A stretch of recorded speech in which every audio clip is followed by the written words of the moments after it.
Centre में जो है वो न्यूक्लियस है, बाहर जो फॉलिकुलर सेल्स की रेल है कोरोना रेडिएटा, इसके अंदर जो ये लाइट फिरोजी कलर की लेयर है जोना पेल्लुसिडा, उसके अंदर डार्क वाली जो लेयर है that is the vitelline membrane. 3 layers होती हैं, ये ध्यान रखना। दूसरा जो एग होता है, इसमें जो न्यूक्लियस रहेगा फीमेल एग के अंदर, न्यूक्लियस एक एंड पे होता है, सेंटर में नहीं होता। ठीक है, तो इसको कहते हैं हम एक्सेंट्रिक। एक्सेंट्रिक, जिस एंड पे ये एग हो न्यूक्लियस होता है, ये एंड तो होता है एनिमल पोल। दूसरा वाला एंड क्या कहलाएगा? वेजिटल पोल। जब कल को स्पर्म और एग का फ्यूजन होता है तो जो स्पर्म होता है वो यहां से एंटर करता है एनिमल पोल से, ताकि स्पर्म का न्यूक्लियस और एग का न्यूक्लियस फ्यूज कर सके। ठीक है, 3 लेयर्स है, corona radiata, zona pellucida and vitelline membrane. ये जो साइटोप्लाज्म होता है बेटा, बाहर बाहर जो साइटोप्लाज्म होता है वो डेंस होता है काफी, उसको हम कहते हैं एक्सोप्लाज्म। जो सेंटर में होता है वो लूज लूज होता है, इसको हम कहते हैं ओओप्लाज्म। ठीक है, तो ये स्ट्रक्चर आप देख लेना, मेरे नोट्स में लिखा हुआ है, ये बताना था जरूरी। ओ स्पर्मेटोजेनेसिस और स्पर्म का स्ट्रक्चर, ओजेनेसिस और एग का स्ट्रक्चर। ठीक है, उसके बाद आती है मेंस्ट्रुअल साइकिल। इंट्रोडक्शन पार्ट मैंने कल बताया था, क्योंकि कल लेक्चर बहुत बार इंटरप्ट हुआ था, पूरी तरह ये हो नहीं पाया था, इसीलिए हम स्टार्टिंग से ही करेंगे इसको। आराम से इसको बस इतना समझो कि इसको ओवेरियन साइकिल भी कहते हैं। ये वो साइकिल है जो किसी भी फीमेल को प्रेग्नेंट होने के लिए प्रिपेयर करती है। If a woman does not undergoes the menstrual cycle, then she can never ever conceive the child. तो वो कभी भी प्रेग्नेंट नहीं हो सकती, कंसीव नहीं कर सकती, मतलब उसको कोई ना कोई रिप्रोडक्टिव डिसऑर्डर है। तो इसीलिए ये इसको फीमेल की बॉडी को के अंदर जो चेंजेस आते हैं रिप्रोडक्टिव सिस्टम के अंदर, ये उसको रिप्रेजेंट करती है। ठीक है, फेमिनाइन का एक बहुत बड़ा फीचर है ये। 28 डेज का लगभग साइकिल होता है, प्लस माइनस 2-4 डेज हो सकते हैं, बट जो आइडियल साइकिल होता है वो 28 दिन का होता है। तो मिडिल डे कौन सा होगा? 14th। 22 डेज का होगा तो मिडिल डे कौन सा होगा? 11th। जब एग रिलीज होता है, ओवुलेशन होती है, वो मिडिल डे पे होती है। जब प्रेगनेंसी होगी या लैक्टेशन पीरियड होगा, जब मदर बच्चे को फीड दे रही होती है या प्रेग्नेंट होती है, उस टाइम पे टेम्परेरीली मेंसेस जो है वो रुक जाती है। मेंस्ट्रुअल साइकिल, मेंस्ट्रुअल ब्लड को मेंसेस इसीलिए कहा जाता है। एक वर्ड होता है मेंसम, मेंसम का मतलब होता है 1 मंथ। ये वर्ड यहीं से लिया गया है, जिसके नाम किसका नाम रखा गया? Menstrual cycle, right. Menopause permanently कब बंद होती है? ये 50 to 52 ईयर्स की एज में लगभग परमानेंट बंद हो जाती है। मेनोपॉज कहते हैं जिसको।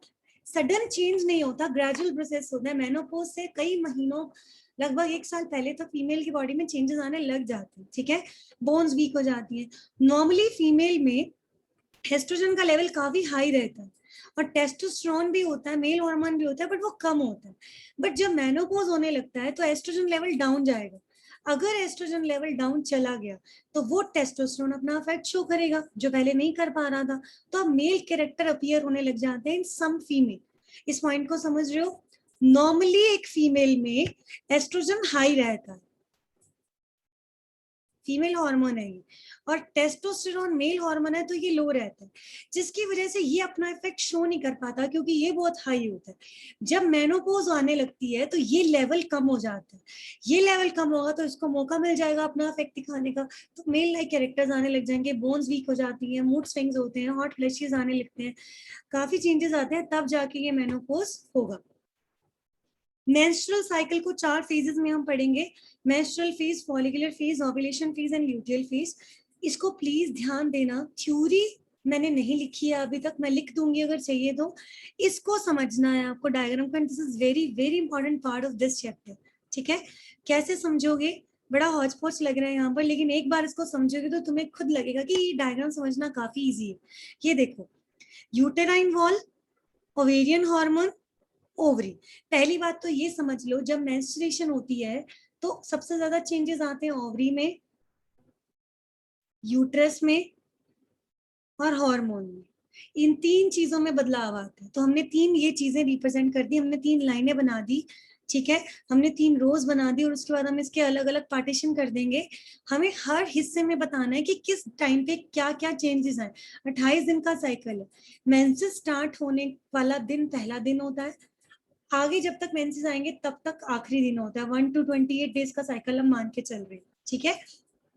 अब पहला दिन स्टार्टिंग होती है जब पहला फेज जो आता है, this is known as the menstrual phase. मैंने पहला नंबर मैंने इसीलिए लिखे ताकि इजी हो जाए समझना, अदरवाइज समझ नहीं आता कहाँ से शुरू करना है।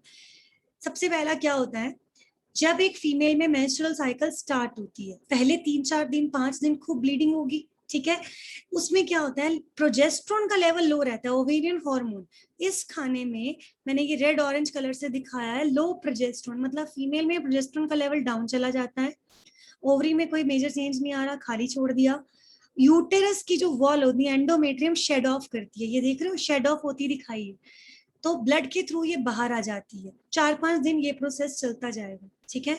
अब ये पिट्यूटरी ग्लैंड है, ये ओवरी में चेंजेस, हॉर्मोन्स में चेंजेस, यूट्राइन वॉल में चेंजेस और ये पिट्यूटरी ग्लैंड। अब क्या हुआ, फिर लो प्रोजेस्टेरोन पिट्यूटरी ग्लैंड से कहता है कि अब तुम स्टिमुलेट हो जाओ और एफएसएच को रिलीज करो, फॉलिकुलर स्टिमुलेटिंग हार्मोन को रिलीज करो। समझ में आया। पहले 4-5 दिन प्रोजेस्टेरोन का लेवल लो था, एंडोमेट्रियम वॉल शेड ऑफ हो रही थी, ब्लड के थ्रू बॉडी से बाहर आ रही थी, वेजाइनल ब्लीडिंग के थ्रू बाहर आ रही थी। 4 to 5 डेज ये प्रोसेस चलता है, ठीक है। ये लो प्रोजेस्टेरोन का लेवल रहता है यहाँ पर, and this is known as the menstruation phase. अब आगे चलते हैं, प्रोजेस्टेरोन लेवल लो है तो इसने पिट्यूटरी ग्लैंड को कहा कि स्टिमुलेट होकर एफएसएच को रिलीज करो, ठीक है, वो मान गई। सेकंड नंबर पे क्या हुआ, एफएसएच रिलीज किया, फॉलिकुलर स्टिमुलेटिंग हार्मोन। जैसे ही ये हार्मोन रिलीज होगा, ओवरी के अंदर फॉलिकुलर चेंजेस आने लगेंगे। अब ये खाना हमने खाली छोड़ दिया था, हम यहाँ चेंजेस दिखाएंगे। प्राइमरी फॉलिकल्स मैच्योर होती जाएगी, अल्टीमेटली क्या बनेगी, ग्राफियन फॉलिकल। ये क्यों हुआ, क्योंकि फॉलिकुलर स्टिमुलेटिंग हार्मोन आया था, ऐसा हार्मोन आया था जिसने फॉलिकल्स को स्टिमुलेट किया, ग्राफियन फॉलिकल बन गई। ग्राफियन फॉलिकल कौन सा हार्मोन रिलीज करती है, एस्ट्रोजन। तो अभी भी बेटा प्रोजेस्टेरोन का लेवल लो चल रहा है, इस फेज में भी यहाँ से लेके यहाँ तक भी प्रोजेस्टेरोन का लेवल लो ही है, लेकिन एस्ट्रोजन का लेवल काफी हाई है। ये देख रहे हो लाइव, एस्ट्रोजन का लेवल काफी हाई है। अब क्या है, 5 दिन खत्म हो चुके हैं, ब्लीडिंग खत्म हो चुकी है, इंडोमेट्रियम लाइनिंग रिपेयर करनी शुरू कर देगी। This is the follicular phase. 10 से 12 दिन का ये फेज रहता है। क्यों फॉलिकुलर फेज कहा हमने इसको, क्योंकि सब कुछ एस्ट्रोजन की वजह से हुआ था, एस्ट्रोजन की वजह से हुआ था। एस्ट्रोजन कहाँ से आया, फॉलिकल से, तो हमने इस फेज को नाम दे दिया फॉलिकुलर फेज। यहाँ तक हमारे 2 फेज खत्म होते, समझ में आ गया। पहले 4-5 दिन ब्लीडिंग हुई, एंडोमेट्रियम शेड ऑफ हो गई, प्रोजेस्टेरोन का लेवल लो था, मेंस्ट्रुअल फेज कंप्लीट हो गया। अब प्रोजेस्टेरोन लेवल लो था, उसने उसको स्टिमुलेट किया, एफएसएच आया, एफएसएच ने फॉलिकल्स को एक्टिवेट किया, ग्राफियन फॉलिकल बन गई, जिसकी वजह से एस्ट्रोजन का लेवल शूट आउट कर गया, बढ़ गया। प्रोजेस्टेरोन इज स्टिल लो, ये अभी भी लो है। एंडोमेट्रियम अब रिपेयरिंग पे आ गई, 5 दिन जो शेड ऑफ होनी थी हो गई, अब नई एंडोमेट्रियम बनेगी, हर महीने ऐसे ही चलेगा, ठीक है। क्यों, प्रोजेस्टेरोन लो होने की वजह से ये बाहर निकलती है, एस्ट्रोजन हाई होने की वजह से ये बनती है। फॉलिकुलर फेज 10 से 12 दिन का रहता है, ये एक फेज यहाँ तक कंप्लीट होता है। अब नेक्स्ट आ जाओ 5वें नंबर पे।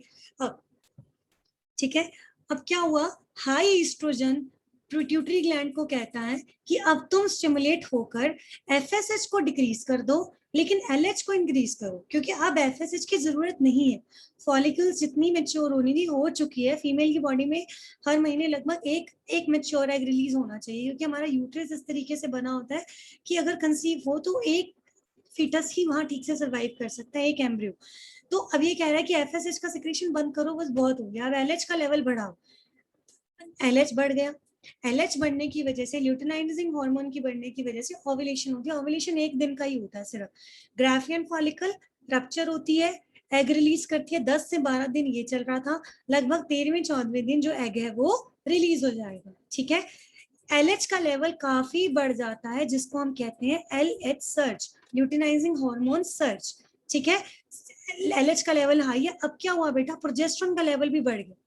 पहले 2 फेज में ध्यान देना, प्रोजेस्टेरोन का लेवल काफी लो था, अभी प्रोजेस्टेरोन का लेवल बढ़ता जा रहा है, एंडोमेट्रियम और थिक होती जा रही है, and this phase is known as the luteal phase. क्यों ल्यूटियल फेज कहा, क्योंकि ग्राफियन फॉलिकल रप्चर हुई थी, यहाँ पर एग रिलीज हुआ था, कॉर्पस ल्यूटियम बनी थी, इसी के नाम पे नाम पड़ गया ल्यूटियल फेज। अब ये corpus luteum progesterone level release करती है, इसीलिए अब क्या होगा, प्रोजेस्टेरोन का लेवल बढ़ता जाएगा, ठीक है। 14वां दिन हो गया, एग रिलीज हो गया। अब अगर फर्टिलाइजेशन हो जाती है इस दौरान, तो प्रोजेस्टेरोन का लेवल हाई रहेगा, कॉर्पस ल्यूटियम मेंटेन रहेगी, फीटस जो है मदर के यूट्रस में अटैच हो जाएगा, ठीक है। लेकिन अगर ये सब नहीं होता है, ठीक है, अगर अभी उसकी एज नहीं है, फर्टिलाइजेशन नहीं हुई है, तो फिर वही प्रोसेस रिपीट होगा, प्रोजेस्टेरोन का लेवल डाउन चला जाएगा, ठीक है। प्रोजेस्टेरोन का लेवल डाउन जाने की वजह से वापस वो एंडोमेट्रियम शेड होगी, मेंस्ट्रुअल फेज आएगा, वही सब कुछ रिपीट होता जाएगा। तो ये सेल्फ रेगुलेटरी साइकिल है, खुद ही ये रेगुलेट होती रहती है। एंडोमेट्रियम शेड ऑफ होती है और एक पर्टिकुलर थिकनेस लेती है, ठीक है। जब कंसीव करने के लिए एक पर्टिकुलर थिकनेस चाहिए होती है, क्योंकि बच्चा माँ के यूट्रस में एंडोमेट्रियम पे अटैच होता है। हमने पढ़ा ना, यूट्रस में 3 लेयर्स होती हैं। एग जो है फिलोपियन ट्यूब में रिलीज होने के बाद 2 दिन तक रहता है। उस दौरान अगर फर्टिलाइजेशन हो गई तो ठीक है, नहीं तो फिर वो ब्लड के थ्रू बाहर आ जाएगा। प्रोजेस्टेरोन एंडोमेट्रियम को मेंटेन करने में हेल्प करता है, तभी तो कहते हैं प्रोजेस्टेरोन लेवल लो होगा तो एंडोमेट्रियम जो है वो ब्लड के साथ साथ बाहर निकल आएगी। समझ में आ गया होगा? फिर से बताती हूँ, 3 लाइनें लगा लेना, 3 खाने ऐसे बना लेना, यूटेराइन वॉल, ओवेरियन हार्मोन और ओवरी। आपने अलग अलग पोर्शन में अलग अलग चेंजेस को दिखाना है।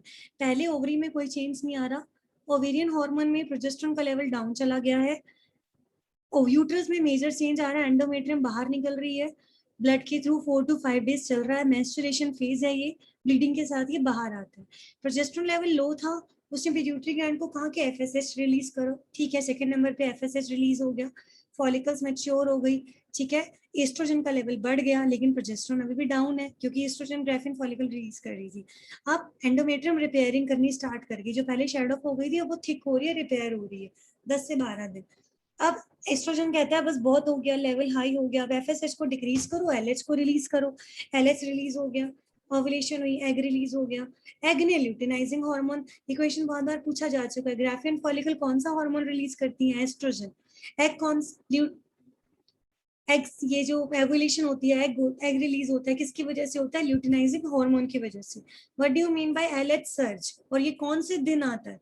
ल्यूटिनाइजिंग हार्मोन का लेवल बढ़ना is known as the LH surge. ये लगभग 13वें-14वें दिन आता है, मिडिल ऑफ द साइकिल पे आता है, बस इतना ध्यान रखना। हर फीमेल की साइकिल अलग दिन की है। अब प्रोजेस्टेरोन का लेवल भी बढ़ता जाएगा, एंडोमेट्रियम और थिक हो जाएगी। अगर इस दौरान एक फीमेल प्रेग्नेंट हो जाती है तो ठीक है, प्रोजेस्टेरोन का लेवल हाई रहेगा, पीरियड दोबारा नहीं होते, मेंस्ट्रुअल साइकिल दोबारा नहीं होगी, ठीक है। कॉर्पस ल्यूटियम तब तक नहीं होगी जब तक वो जेस्टेशन पीरियड चल रहा है, कॉर्पस ल्यूटियम मेंटेन रहेगी, अदरवाइज ये प्रोसेस दोबारा रिपीट हो जाएगा। तो ये सेल्फ रेगुलेटरी साइकिल है, खुद ही ये रेगुलेट होती है according to the days and condition of the female. इसमें देखना अभी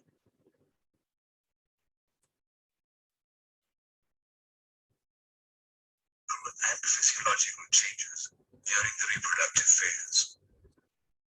Human females, for instance, experience the menstrual cycle, which is defined as cyclical changes in the genital system during the reproductive phase. This is her first menstrual cycle, called the menarche, at the onset of puberty, usually between the ages of 9 and 12, occurring approximately every 28 days. A single menstrual cycle consists of 4 phases: menstrual phase, follicular or proliferative phase, ovulatory phase. ये जो ovulatory phase होता है बेटा, ये 1 दिन का ही होता है, एग रिलीज 1 दिन में ही होगा, उसके बाद 2 दिन तक फिलोपियन ट्यूब में रहता है। Or secretory phase. Each phase of the menstrual cycle is marked by simultaneous changes in the uterus, ovary, and the secretion of hormones.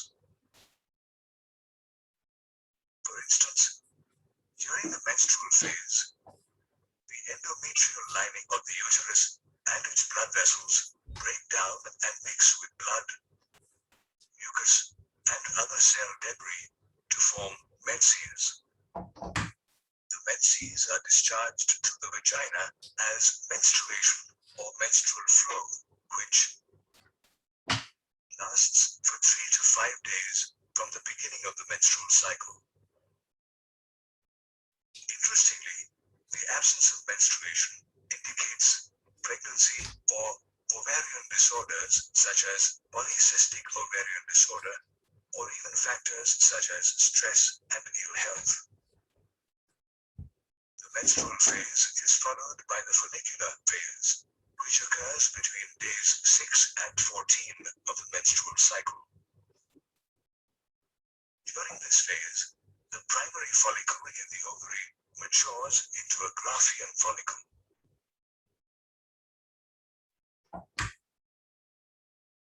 Simultaneously, the endometrium undergoes proliferation, a process of regeneration which results in the formation of a new, thick endometrium. The follicular phase is followed by the ovulatory phase, which occurs during the middle of each menstrual cycle. During this phase,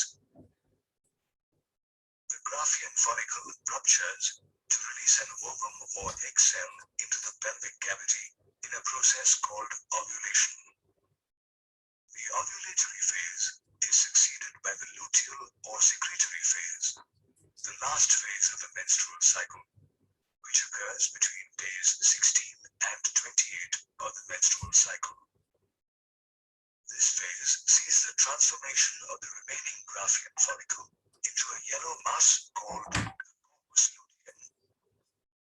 The endometrium too thickens, and its blood vessels become coiled and enlarged. Hello.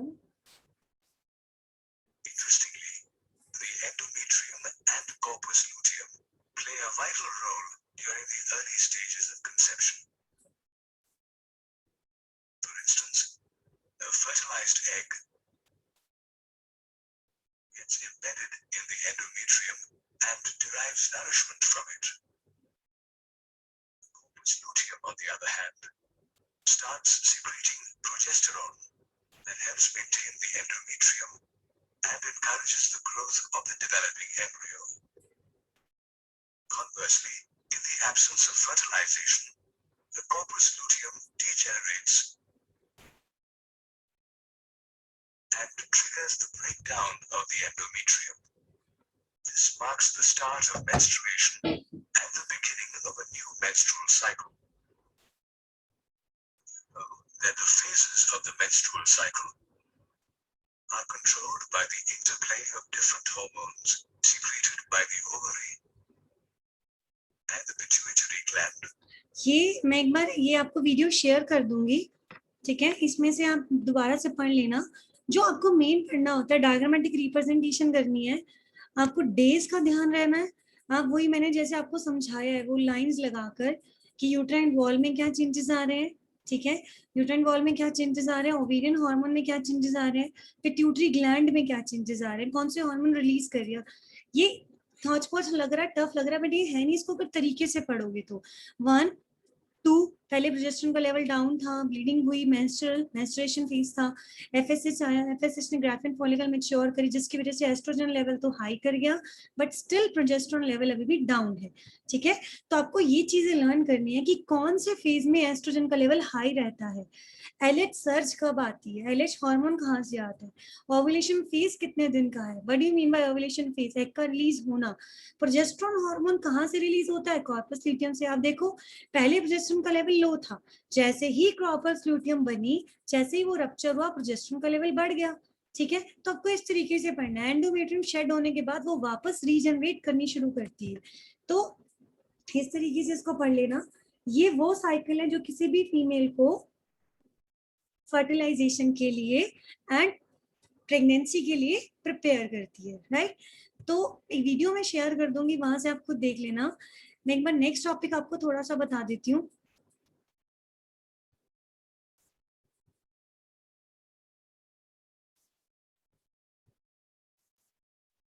Fertilisation, ये हमारे इस chapter का last topic ही रहेगा, थोड़ा लंबा है ये topic.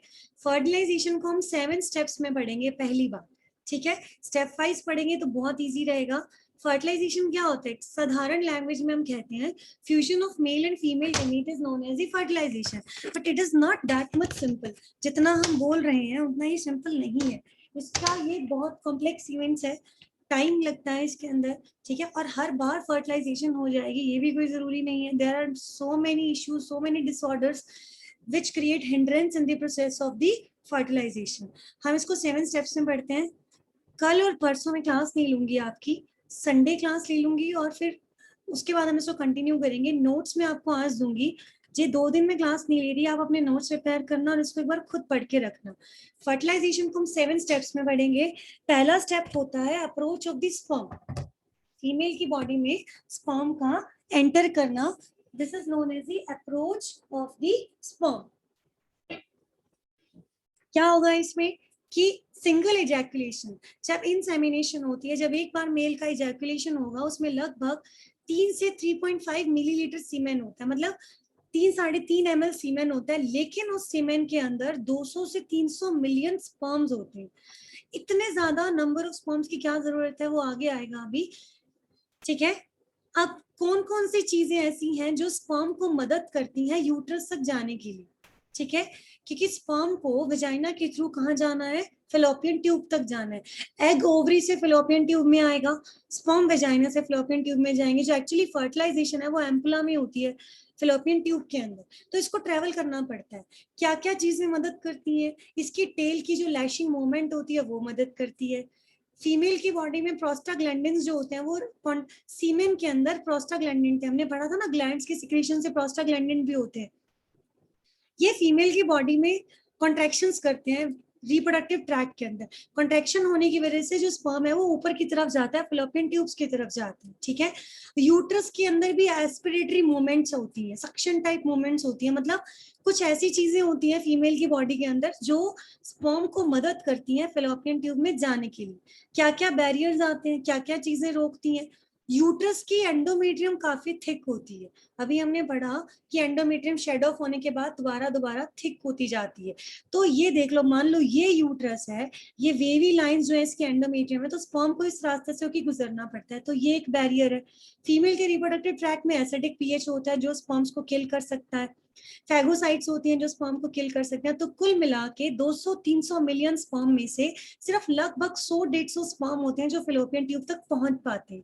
तो ये रीजन है कि इतना ज्यादा नंबर क्यों रिलीज होता है, क्योंकि बैरियर्स बहुत आते हैं. क्या क्या चीज, बहुत इजी टॉपिक है, तभी मैं बोल रही हूँ. मैं जब क्लास नहीं लूंगी 2 दिन, तो प्लीज इन 7 स्टेप्स को एक बार खुद रीड ले लेना. ठीक है, संडे को मैं क्लास लूंगी. कैपेसिटेशन क्या होती है, स्पर्म कौन सी स्पीड से मूव करता है, 1 to 4 मिलीमीटर पर मिनट. 1 मिनट में इतना डिस्टेंस ये तय करता है. कैपेसिटेशन का मतलब है स्पर्म्स फंक्शनल मैच्योरिटी अटेन करें, this is known as a capacitation. मतलब फंक्शनली एक्टिव हो जाना, उसमें वो कैपेबिलिटी आ जाना कि वो फर्टिलाइज कर सके. ठीक है, this is known as a capacitation. Capacitation कैसे होती है, आपने स्पर्म का स्ट्रक्चर पढ़ा था, उसके ऊपर एक्रोसोम पढ़ा था हमने, हेड के ऊपर एक्रोसोम था. एक्रोसोम के ऊपर स्टिरोल्स और ग्लाइकोप्रोटीन प्रेजेंट होते हैं, उसको रिमूव करना होता है. जैसे ही स्पर्म जब तक वो फीमेल बॉडी में नहीं जाता, फंक्शनली एक्टिव नहीं होता, जैसे ही स्पर्म फीमेल की बॉडी में जाता है, ठीक है, फीमेल का रिप्रोडक्टिव ट्रैक्ट कुछ केमिकल रिलीज करता है. समझो इसको ध्यान से, ये क्वेश्चन बहुत इंपॉर्टेंट है कि पहले वो एक्टिव नहीं था, फंक्शनली एक्टिव नहीं था. जैसे ही फीमेल की बॉडी में गया, फीमेल का रिप्रोडक्टिव सिस्टम कुछ ऐसे हार्मोन्स रिलीज करता है जिसकी वजह से एक्रोसोम की जो मेम्ब्रेन है उससे स्टिरोल्स और ग्लाइकोप्रोटीन हट जाते हैं.